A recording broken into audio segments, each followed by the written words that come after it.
Is there any thought being given to a federally organized vaccine passport of some kind?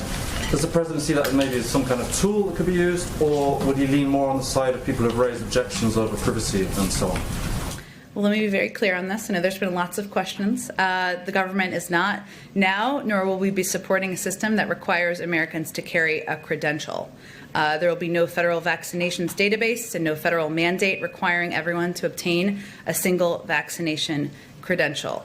As these tools are being considered by the private and nonprofit sectors, our interest is very simple from the federal government, which is Americans' privacy and rights should be protected, and so that these systems are not used against people unfairly. There is a movement, as you know, in the private sector to identify ways that they can return to events where there are large swaths of people safely in soccer stadiums or theaters, and that's something that that's where the idea originated, and we expect that's where it will be concluded. We will be providing some guidance, which will look like an FAQ, a frequently asked question. I hate acronyms, but that provides important answers to questions that Americans have, in particular around concerns about privacy, security, or discrimination soon. I don't have an exact date for that yet. There are Americans across the country who are doing exactly what the president is telling them not to do. Mm-hmm. Is the message, are Americans not hearing this, or are they hearing it and ignoring it?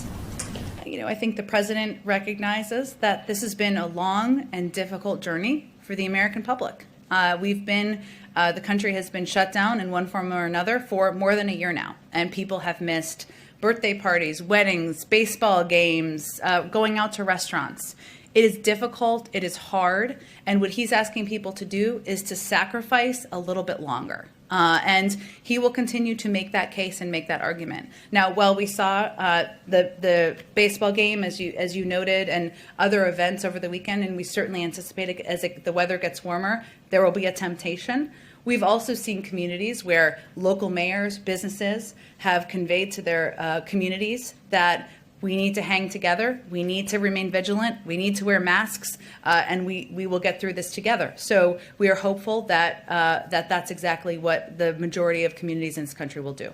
Jen, you went through some of the numbers on the increase in supply and the pharmacies, but kind of following up on what Kelly had been asking too, should we look for the president to maybe move up that July 4th circle date that he had said about Americans being able to gather in small groups? Can that also move up now, given that the eligibility is moving up by 2 weeks and the pace of vaccinations is increasing?